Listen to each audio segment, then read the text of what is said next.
think we can all say amen to that. How great God is.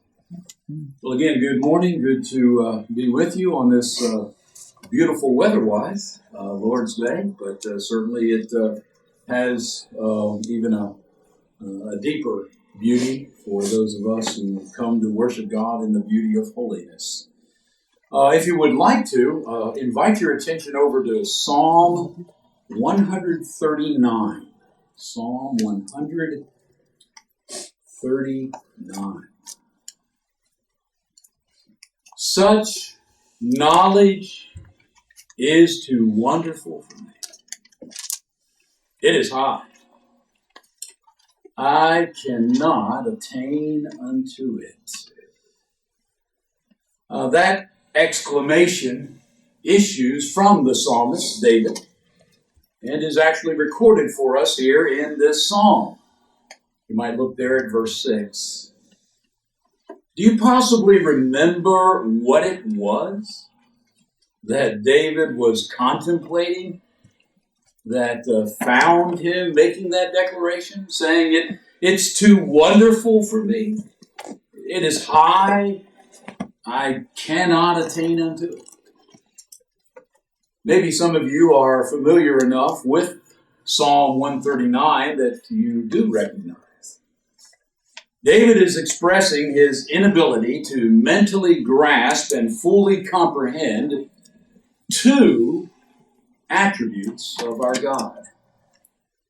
The fact that God knows everything, and the corresponding attribute, God is everywhere. Now, man has attached some intellectually sounding terms to identify these divine qualities or attributes. We speak of them as the omniscience of God and the omnipresence of God. You might know, but the prefix omni in both of those words signifies all. And therefore, those two terms attest to God's knowing all, omniscience, and to God's being present at all places at the same time. Omnipresence. In fact, join me as we read the verses surrounding David's exclamation there at verse 6. We'll start at the beginning. Verse 1, O Lord, thou hast searched me and known me. Thou knowest my downsitting and mine uprising. Thou understandest my thought afar off. Thou searchest out my path and my lying down. You are acquainted with all my ways. For there's not a word in my tongue, but lo, O Lord, thou knowest it altogether. Thou hast beset me behind and before, and laid thine hand upon me. Such knowledge is too wonderful for me. It is high. I cannot attain unto it. Whither shall I go from your presence? Whither shall I flee from your spirit, or whither shall I flee from your presence? If I ascend up into heaven, you are there. If I make my bed in Sheol, behold, you are there. If I take the wings of the morning and dwell in the uttermost parts of the sea, even there shall your hand lead me, and your right hand shall hold me. If I say, well, surely the darkness will cover me, even the night shall be light about me. Yea, the darkness hideth not from thee, but the night shines as the day. The darkness and the light are both alike to thee. We'll stop there, but if you drop down to verse 15, he talks about God's presence in the womb when we were being created, and how that God knew of our parts before they were actually formed. Can you appreciate David's exclamation? Such knowledge is too wonderful for me. It is high. I cannot attain unto it.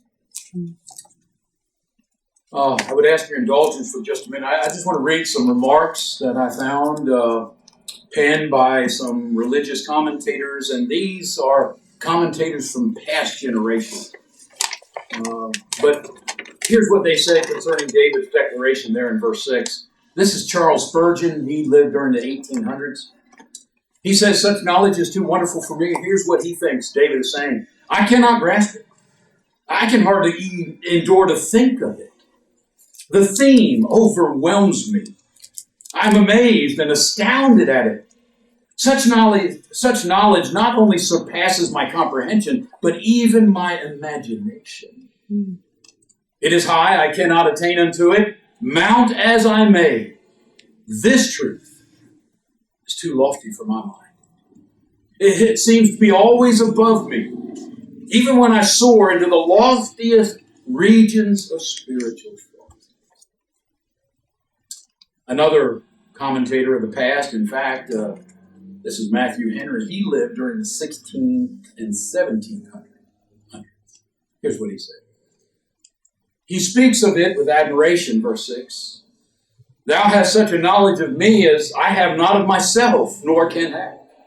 I cannot take notice of all my own thoughts, nor make such a judgment of myself as you make of me.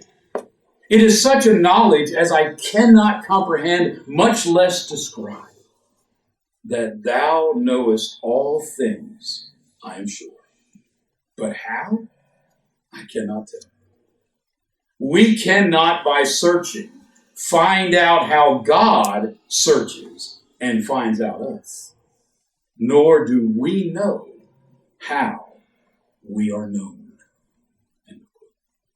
I just thought those were very insightful into what maybe David was saying when he thought about God's omniscience, God's omnipresence, and he would say, it's too wonderful for me. I can't attain that. It's too high.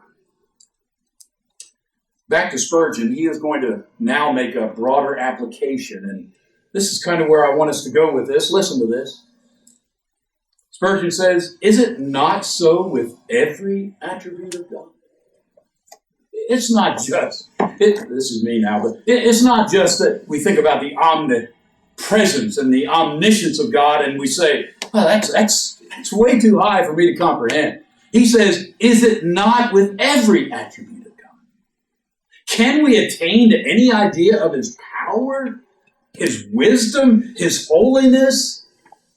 Our mind has no line with which to measure the infinite. Do we therefore question it? Since we can't measure it, since we can't attain it, since we can't understand it, does that mean then that we should doubt it? Say rather, Spurgeon says, that we therefore believe and adore. We are not surprised that the most glorious God should in his knowledge be high above all the knowledge to which we can attain. It must of necessity be so, since we are such poor, limited beings. And when we stand a tiptoe, we cannot reach to the lowest step of the throne of the eternal.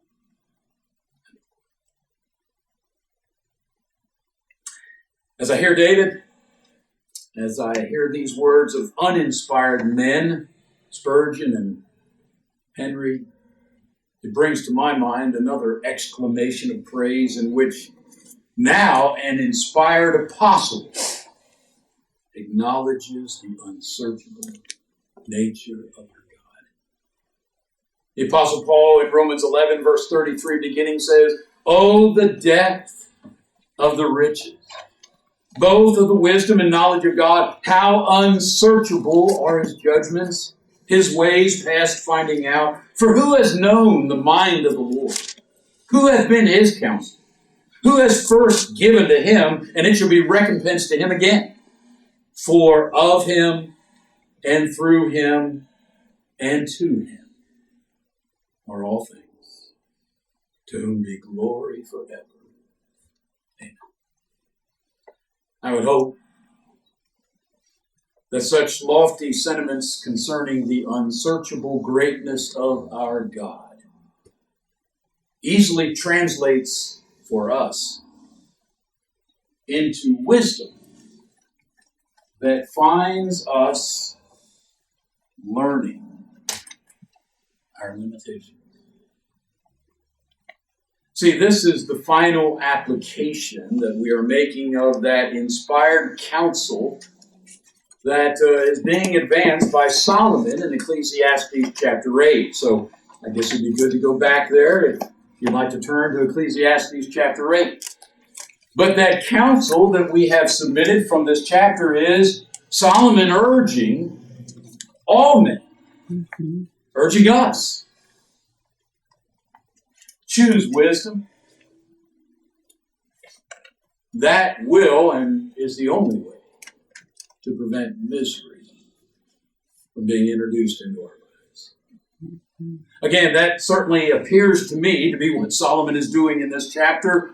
Again, in the middle of verse 5, he says, a wise man's heart discerns both time and judgment, because to every purpose there is time and judgment, and therefore the misery of man is great upon him. Again, it would appear to me that Solomon is contrasting these two approaches to life. That's what the book of Ecclesiastes is all about, a person's approach to life. And he says you can either choose true wisdom, that's God's prescription for how you ought to live, being his creation, his being the architect of earthly life and all life. He knows, and therefore wisdom is found in those who would ascribe to God's approach to life. You can do that, and it will be a rewarding, a contented, a gratifying, a joyful life, but you can choose something else. You can choose your own substitute, whatever it might be. But rest assured, if you do that, you will be inviting misery into your life. Not just meaninglessness, not just exclaiming at the end of life, it's all vain, but misery. Misery. So we're trying to make some applications of that. Again, they are innumerable. You can apply it to anything in life, but Solomon in Ecclesiastes chapter 8 seems to, in my assessment of the chapter, be offering these as some of the applications of that. And so he urges us, choose wisdom to prevent misery by accepting authority. God's authority and all delegated authority, because that authority issues from God. But secondly, choose wisdom to prevent misery by expecting an end. I think we all do. But Solomon says, it's not just a matter of expecting it. You need to recognize it can come at any time. And you also, in your expectation of that end, need to understand that following the time, there's that word, the time to do what God purposes for us on this earth, there's coming a judgment in which God is then going to judge us for how we spent our time here on this earth and whether we used it for his purpose or not. Thirdly, we notice Solomon urging us to choose wisdom to prevent misery by preparing for perplexities. There's going to be some things we can't explain. Some apparent inequalities, some inequities. We're going to even see God and his workings and what we might ascribe to providence and question that, not understand it. Be prepared for that. And preparation is not just expecting that it's going to happen, that we will have these questions. Preparing also by knowing how to process all that. But then last week, we again introduced the last of these applications, found at the end of Ecclesiastes chapter 8. Solomon says, choose wisdom to prevent misery by learning our limitations. And in introducing this final application, we considered several acknowledgments by Solomon himself here in the book of Ecclesiastes. Not only here in Ecclesiastes chapter 8, We also went back to chapter 3. One I think I failed to mention to you, and I'm sorry I did, because it's a good one. Look over in chapter 11. I just appreciate his comparisons here. Look at Ecclesiastes chapter 11. Look at verse 5 quickly.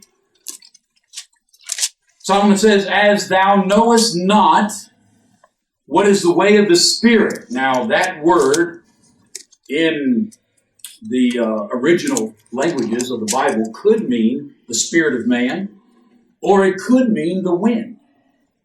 It's translated both ways, depending on the context. And so you might understand Solomon saying, since we can't know the way of the wind, we don't see it, we just see its effects. Or it might be, he says, you don't know how the Spirit gets into man. We have it, we acknowledged that this morning in our study of the heart. How does that happen? Or how about this one? Or how the bones do grow in the womb of her that is with child. Has that ever amazed you?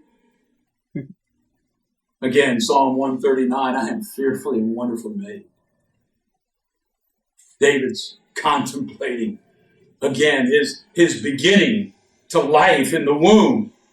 How do those bones form? Why do they form? Solomon says we can't know those things. Even so, thou knowest not the works of God, who makes all. Great comparison, aren't they? Really, again, drive home this reality, this true wisdom of learning our limitations in our trying to comprehend all of the greatness of God, all of his thoughts, all of his works, all of his judgments. Now, before we address the wise approach to such limitations, which is where we're going this morning, but and why we want to do that, again, choosing wisdom to prevent misery. And so if we wisely approach these limitations that we should learn, that will help us avoid introducing misery into our earthly journeys by feeling frustrated or powerless concerning things that we don't fully need to understand, and friends, we don't need to fully understand. But before we do that, I just want us to appreciate, did you know that even God himself is sometimes found urging man to humbly learn your limitations? Now, obviously, these men are writing by the Spirit of God, and so in essence it is God. But I want you to think about Jesus for a minute. Here is God.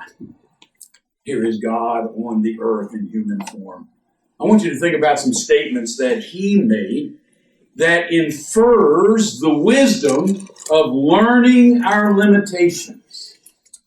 Now, the two we'll consider are both made by Jesus following his resurrection, before his ascension back into heaven, and they were addressed to his apostles.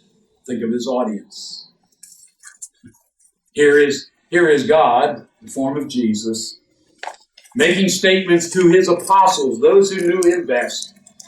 If anyone should have understood Jesus, it was his apostles, and yet here Jesus is making statements which, if I understand them correctly, essentially finds God saying, you need to learn your limitations. The first of these is in John chapter 21, quickly. John chapter 21. You might remember this is one of the appearances that Jesus makes to his apostles between the 40 days of his resurrection, his ascension. And you might remember this was at the Sea of Galilee, and his apostles were out fishing. They had gone back fishing. And Jesus is there on the coast, and they immediately recognized that it was their resurrected Lord when he told them to put down the net, pulled up a great gathering of fish. And when they get to the shore, Jesus is there prepared to eat a meal with them. But in the process, you might remember, Jesus would use this occasion to try to restore Peter. Remember, he had denied Jesus. And so Jesus by a series of 3 questions. It's the same question each time. Do you love me, Peter? Do you love me? We might remember that exchange, but then notice what Jesus says to Peter in verse 18. Verily, verily, I say to you, when you were young, you girded yourself and you walked wherever you wanted.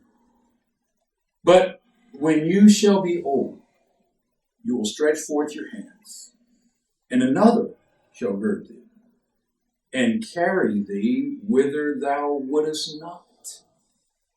Now, all that might seem a bit mystical to us, except for verse 19. This spake Jesus, signifying by what death he should glorify God. Jesus was giving a prediction. The last one that he had made to Peter, Peter denied and said he wouldn't. I think he's learned better, and now Jesus says by prediction, you're going to die for me. You die for my cause.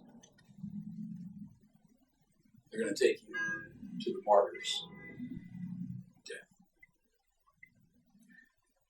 And when he had spoken this, he said to him, follow me. Then Peter, turning about, sees the disciple whom Jesus loved following. That would have been John. Which also leaned on his breast at supper and said, Lord, which is he that betrayeth thee? Peter, seeing him, John, said to Jesus, Lord, and what shall this man do? Now, I don't think it's fair for us to try to judge Peter's motives. Peter loved John. They had been fishing companions for a long time. I'm inclined to give Peter the benefit of the doubt. I think he's really concerned. He just told me I'm going to die a martyr's death. How about John? Is that what's going to happen to him as well? I want you to listen to Jesus' answer.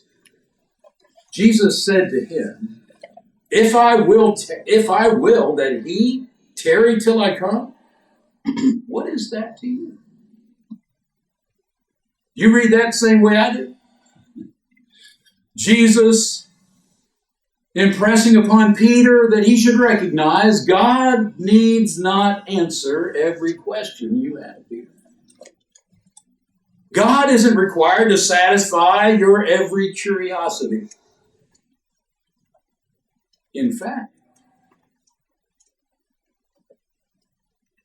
how often does our curiosity about what others are doing, about how God might be interacting in their lives, how often does that distract us from faithfully and dutifully fulfilling our own God-given responsibilities?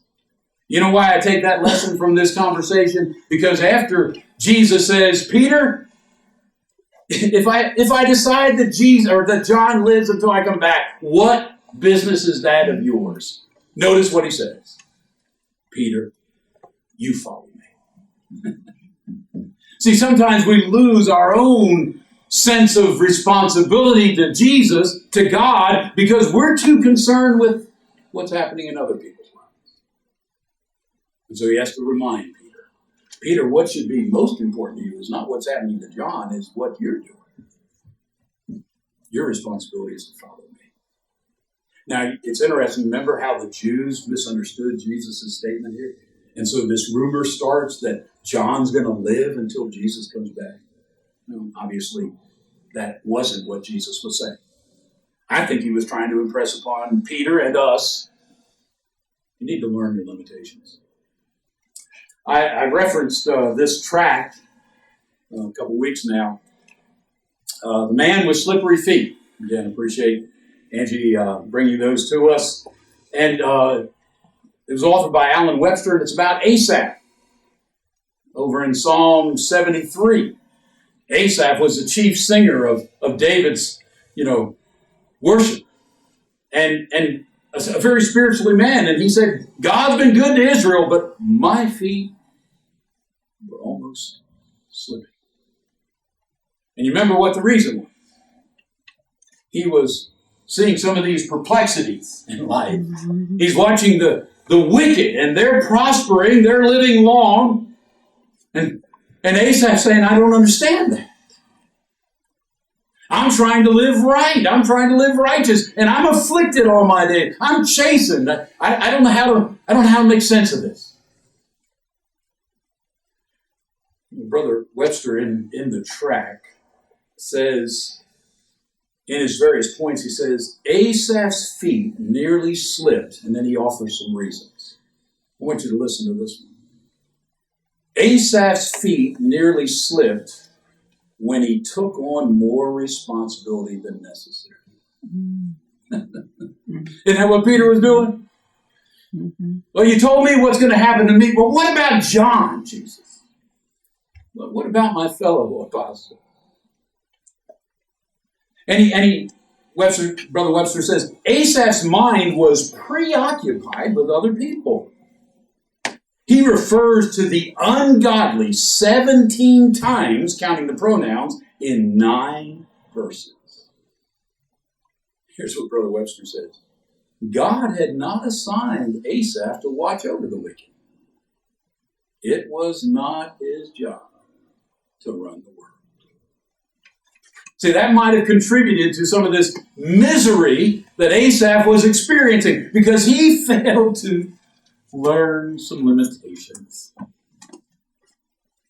He took on more responsibility than he needed. All right, well, that was one, but look over in Acts chapter 1. Acts chapter 1. Now, this is right at the precipice of Jesus' leaving to go into heaven, return back to heaven. But you might remember, once again, he's gathered with his apostles. And in verse 6, in this assembly, we find the apostles, Acts 1 verse 6, when they therefore were come together, they asked of him, saying, Lord, wilt thou at this time restore again the kingdom to Israel?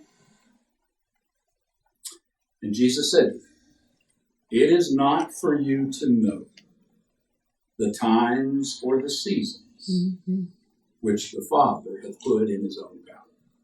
Can I translate? You need to learn your limitations. Mm-hmm.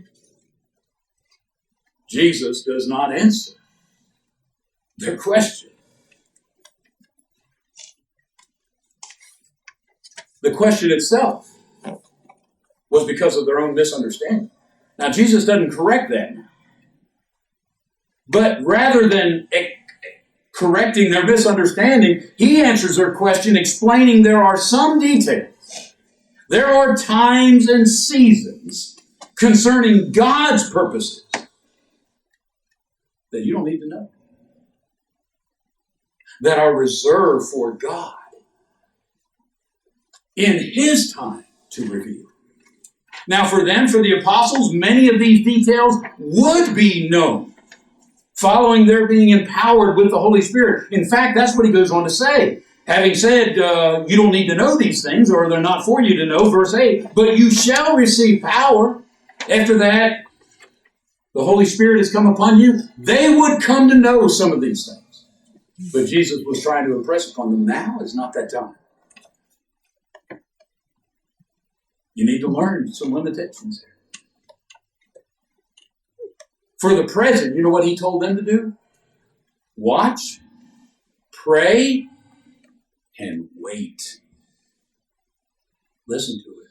Watch, pray, and wait.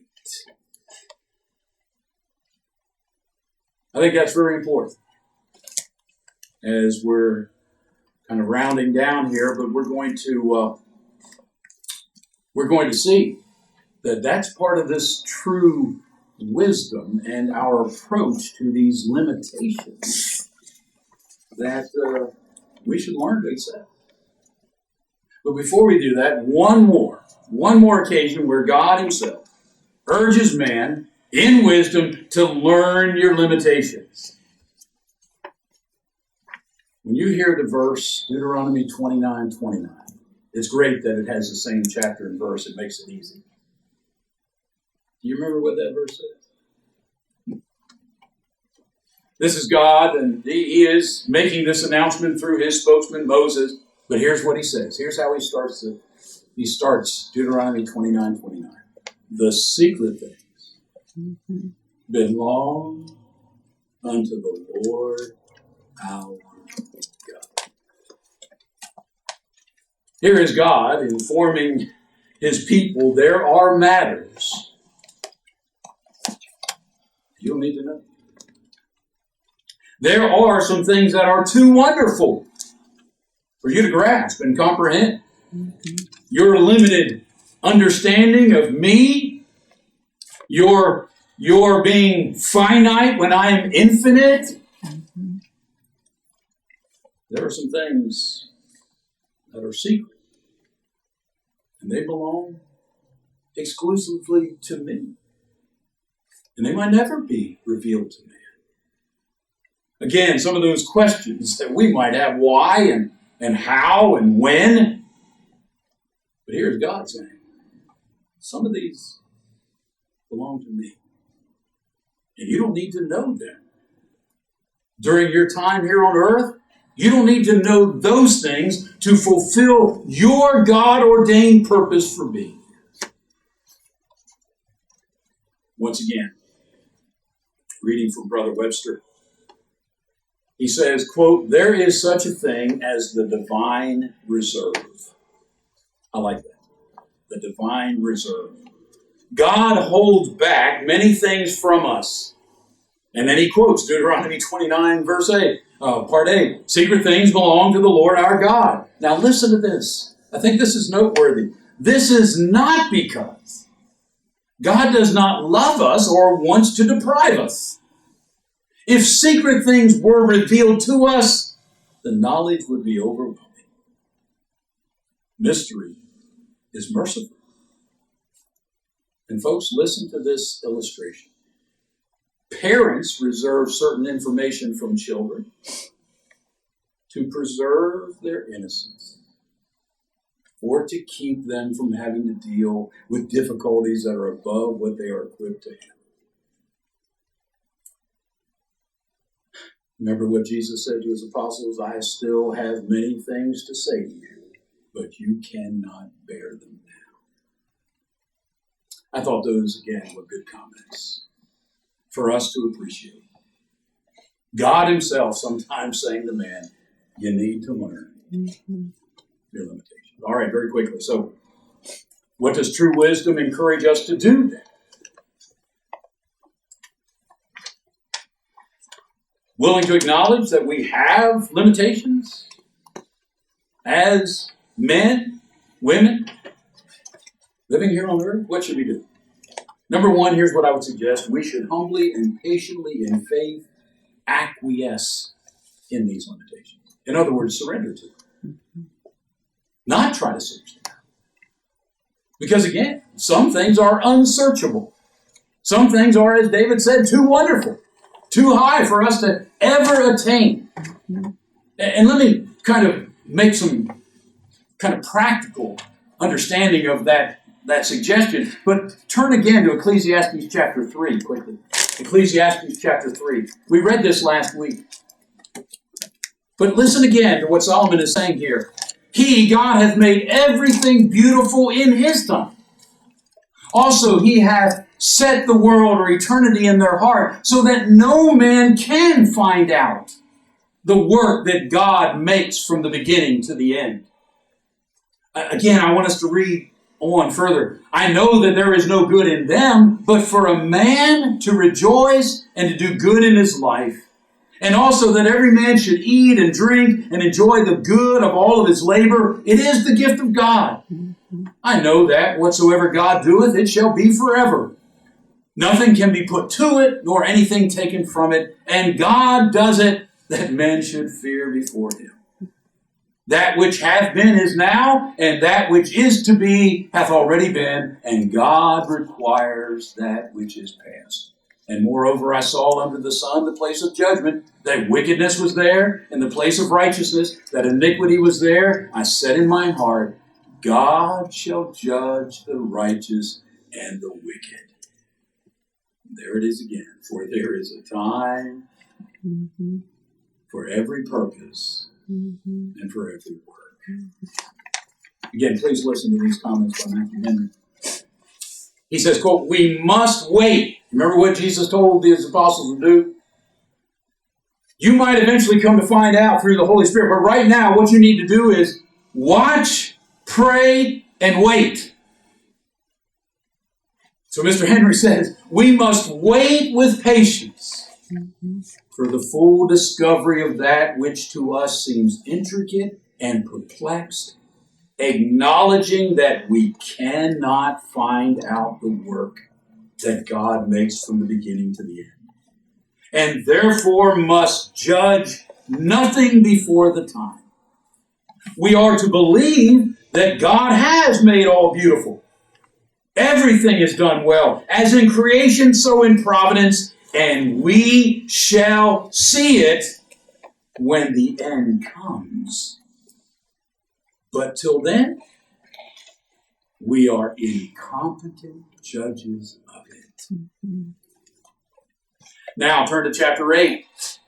We haven't read our section yet, but if you start at verse 16, here's what he says. Solomon says, when I applied mine heart to know wisdom and to see the business that is done under the earth, for also there is that neither day nor night seeth sleep with his eyes, then I beheld all the work of God, that a man cannot find out the work that is done under the sun.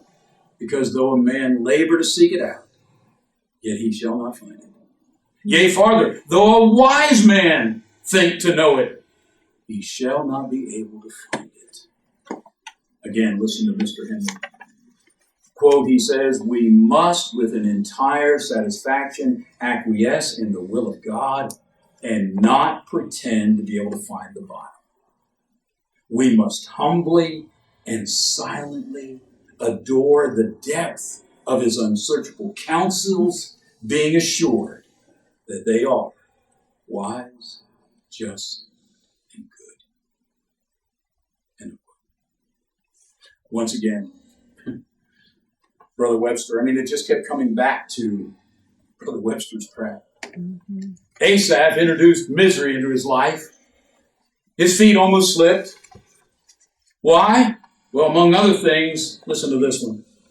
Asaph's feet nearly slipped when he looked out too narrow a window. Brother Webster says, when Asaph focused on this life, he saw inequity. When he considered the bigger picture, his mind was eased. You see, when we see the wicked prosper, we are only seeing God's temporary long-suffering. In this life, we get only glimpses of God's actions and not his final response. God's plan is so vast and complicated, the span of its operation is so wide that we can only see a small portion at one time. Bildad said to Job, we know nothing, because our days on the earth are as a shadow. Again, listen to this great illustration. It is like standing with one's nose touching a large painting. Go home and do that, by the way. From that perspective, one might see only a blur of colors. If he sees green, he might guess, well, it's a picture of a forest or a landscape. If blue, then a ship on the ocean. The sample size is too small to make an informed decision. If you put your nose up against that picture, you're not going to be able to see what the picture is. All you're seeing is what's right in front of you. See, that's one of man's limitations. We can only see the present. God sees everything. He knows everything. He's everywhere. And so, Brother Webster comes down and here's the application. When in heaven, we look back down the road we travel on earth, we will understand more. But for now, we trust that God is good, and that is enough. God will do the right thing. So, first, counsel, how to approach learning our limitations. Friends, just acquiesce to it. Acknowledge that we're going to have limitations.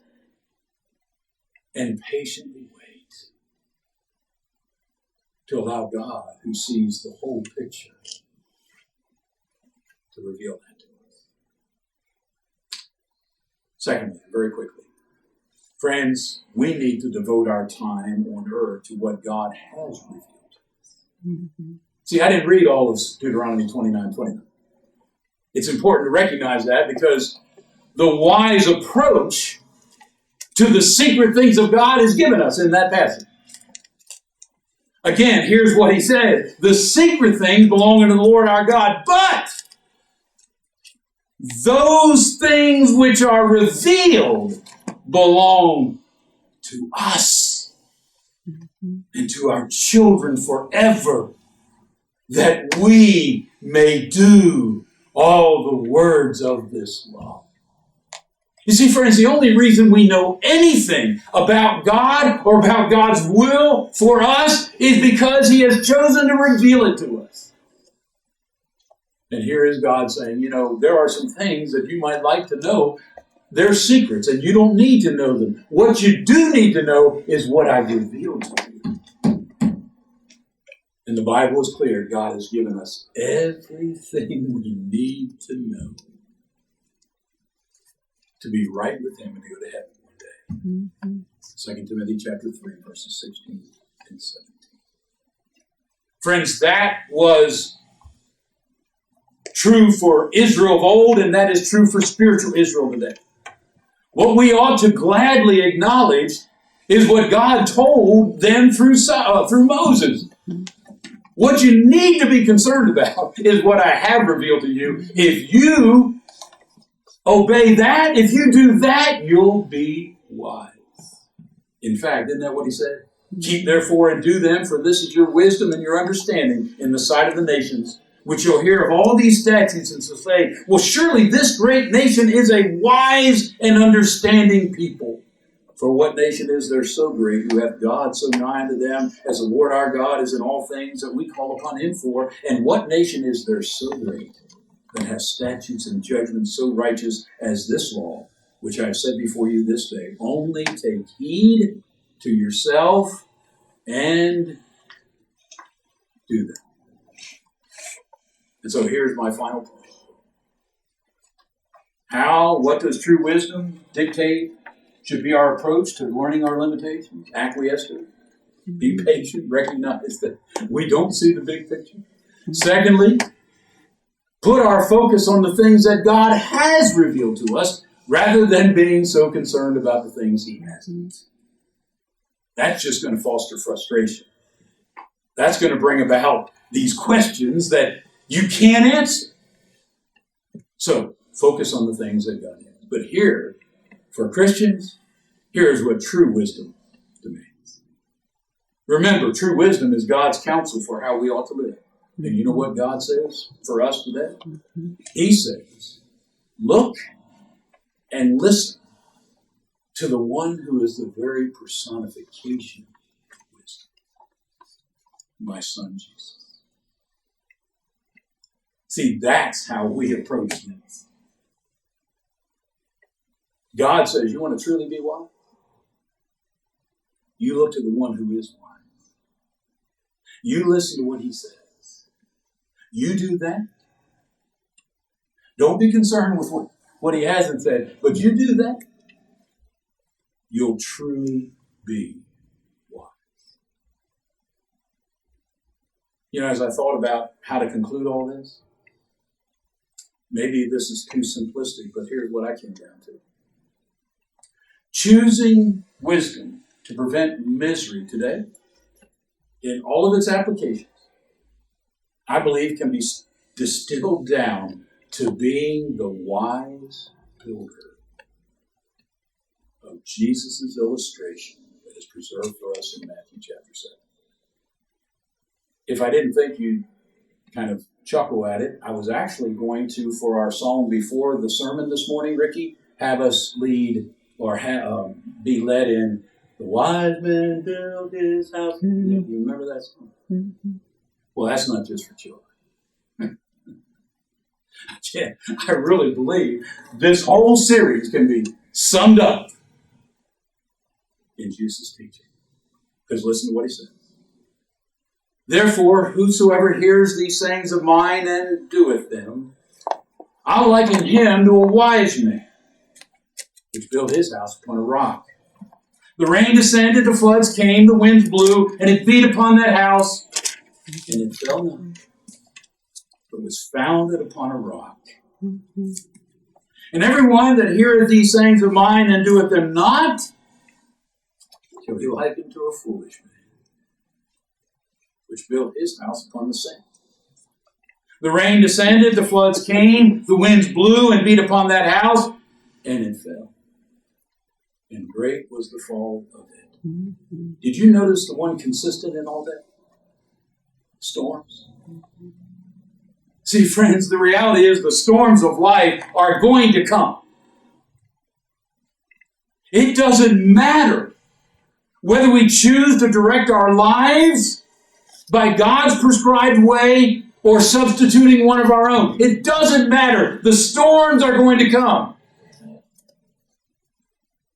But what will ensure that our house ultimately stands amidst the storms is whether we are wise, whether we hear and do Jesus' teachings. That's true wisdom. See, that approach will permit me to joyfully live life here, even though storms will come, because I know that in the end, my house is going to stand because it's built on a solid foundation. And so when this life is over, all the storms are past, I will take up my habitation in that eternal home of the soul. But if you choose to do otherwise, and notice what Jesus includes in that. He's not just talking about the infidel. He's not just talking about the idolater. He's not just talking about the unbeliever. He says, if you hear my sayings and don't do them, that's the foolish. You can listen. But if you refuse to do that, Solomon and later Jesus says, you are inviting misery into your life because of those storms. That misery experienced in this life because of your foolish choice. But here's what it culminates in. Jesus says, the fall of that house was great. See, this foolish choice of building on the sand, not according to God's prescribed way, not listening and obeying Jesus, that will culminate in eternal ruin. Because your house will not stand. I hope this has been a practical and helpful series. It was to me preparing for it. It really helped me understand how we can prevent introducing misery into our lives so often. Because we're the ones who invite it in by the choices we make. And again, Solomon's counsel is true wisdom. Choose that. Listen to God, your Creator. Listen to the architect of life. He knows what is best. And if you do that, that's true wisdom. And in that choice, you will prevent so much misery being introduced into our lives. Yes, by these ways. But I would suggest it all. Because it comes down to that matter of time, purpose, and judgment. Friends, God has given us a certain time to be here on this earth. He's told us our purpose for being here is to glorify Him. It's to be found doing, fearing Him and keeping His commandments, to follow Jesus, the personification of wisdom, and do that knowing one day we're going to be judged. By a God who, remember, David said, He knows everything. He sees everything. Because He's everywhere. So true wisdom, that demands becoming a Christian. True wisdom says, sit at the feet of Jesus, learn from him and obey him with all of your heart. You'll build your house on a solid foundation. And though the storms will come, you can joyfully live in anticipation. If we can help you in any way, stand. Well, please let us know while we stand and give us. My hope is built on nothing less than Jesus' blood and righteousness. I dare not trust the sweetest frame, but only lean on Jesus' name. On Christ the solid rock I stand, all other ground is sinking sand. All other ground is sinking sand. When darkness veils its lovely face, I rest on his unchanging grace. In every high and stormy gale, my anchor holds within the veil. On Christ the solid rock I stand, all other ground is sinking sand. All other ground is sinking sand. You see. Will you please bow with me?